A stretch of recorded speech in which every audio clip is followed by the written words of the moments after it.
Sa isang maliit na bayan sa hilaga ng Japan, may isang matandang lalaki na kilala sa buong komunidad bilang si Masaru. Siya ay kilalang manggagamot at mananampalataya ng Zen Buddhism. Ang kanyang mukha ay puno ng payapa at karunungan at ang kanyang mga mata ay laging nakatingin sa malalim na bahagi ng espiritualidad. Isang araw dumating sa kanyang munting bahay ang isang binata na nagngangalang Hiroshi. Si Hiroshi ay may mabigat na pasanin sa kanyang puso at naghanap ng payo mula kay Masaru. "O Master Masaru," sabi ni Hiroshi, "ako'y walang kapayapaan sa puso ko. Ano ang aking dapat gawin?" Ngunit hindi sumagot agad si Masaru. Siya ay naglakad patungo sa kanyang hardin, hinanap ang isang puno ng Zen garden at inumpisahan ang pagtatanim. "Master Masaru," bulong ni Hiroshi sa sarili, "bakit kanyang ginagawa ito samantalang ako'y naghihintay ng kasagutan?" Pagkatapos ng ilang oras, bumalik si Masaru sa harap ni Hiroshi na ngayoy puno ng tanong sa kanyang isipan. "Ang pag-ibig," sinimulan ni Masaru, "ay parang pagtatanim ng puno sa ating hardin. Inuumpisahan natin ito ng may pagsusumikap at kailangan nating alagaan ito upang lumago at maging malusog."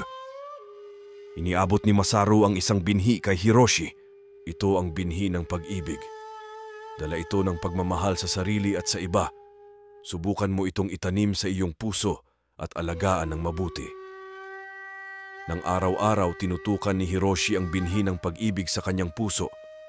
Iniwasan niyang makadama ng galit, hinayaan ang pagpapatawad sa sarili at iniukit ang pagtanggap sa kanyang isipan. Habang lumilipas ang mga buwan, nakita ni Masaru na unti-unti nang sumusukat ang puso ni Hiroshi. Ang dating mabigat na pasanin ay tila nagiging magaan.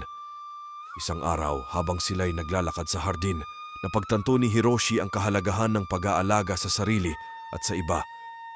Ngumiti siya kay Masaru at ang kanilang mga mata ay nagtaglay ng lihim na pangunawa.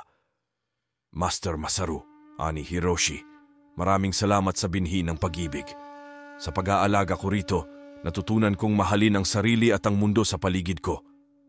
Napangiti si Masaru at sabi, "Ang pag-ibig ay tulad ng puno. Ito'y lumalago at dumarami sa pag-aalaga.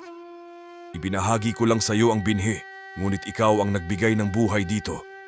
Sa pag-usbong ng pag-ibig sa iyong puso, natutunan mo ang pinakamahalagang aral ng Zen, ang pagmamahal sa sarili at sa iba." At sa maliit na bayan sa hilaga ng Japan, itinuloy ni Hiroshi ang pag-aalaga sa kanyang hardin ng pag-ibig, nagiging inspirasyon rin sa iba na magtanim ng sarili nilang binhi ng pagmamahal. Ito si Pepe na nagsasabing, "Magandang araw."